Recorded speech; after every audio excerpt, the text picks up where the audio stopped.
सुनो, चुपचाप देखते रहो, बोलना आपस में बोलना नहीं।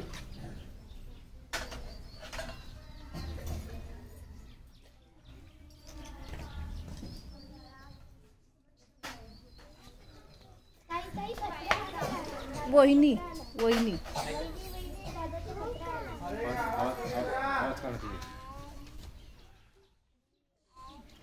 रमा कशी आहेस? रमा तुझी आणि यशवंतची आज मला खूप आठवण आली.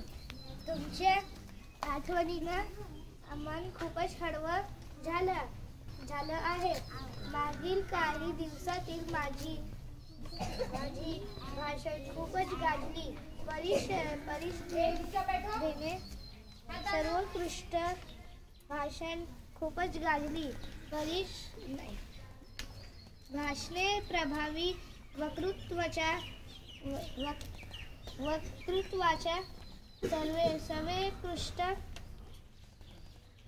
नमुना असे येथील वर्तमानपत्रात लिहून आले आहे.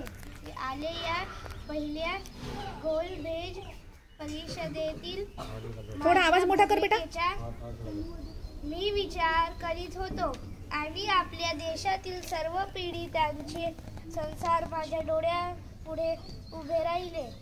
दुःखाच्या डोंगराखाली ही माणसे हजारो वर्षे गाडली गेली आहे.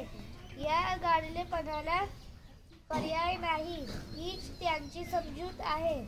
मी हैराण आहे रमा, पण मी झुंज देतो आहे. माझी बौद्धिक शक्ती गंभीर झाला होती.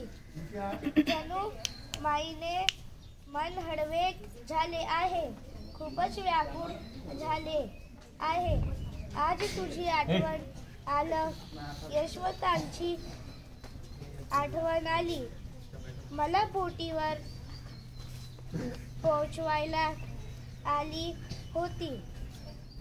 मी नको म्हणत होतो तरी तुझे मन तुला धरविले नाही. माईना सर्वत्र जय जयकार चालू हो. तुझे मन गदगदून आले होते आणि आता इथे आहे. मन नानूक झाले आहे.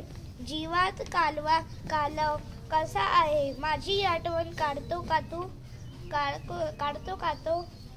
त्यांचे संधिवाताचे दुखणे कसे आहे त्याला जप. रमा आपली 4 मुले आपल्याला सोडून गेली. त्याला अभ्यास करायला सांग. माझ्या अभ्यासाची वाट तेवत राहावी म्हणून माझे बाबा तेल सारखे जळत होते. त्यांनी रात्रीच्या दिवस केला, अंधाराचा उजेड केला.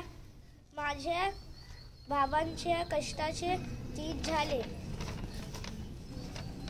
फार आनंद होतो.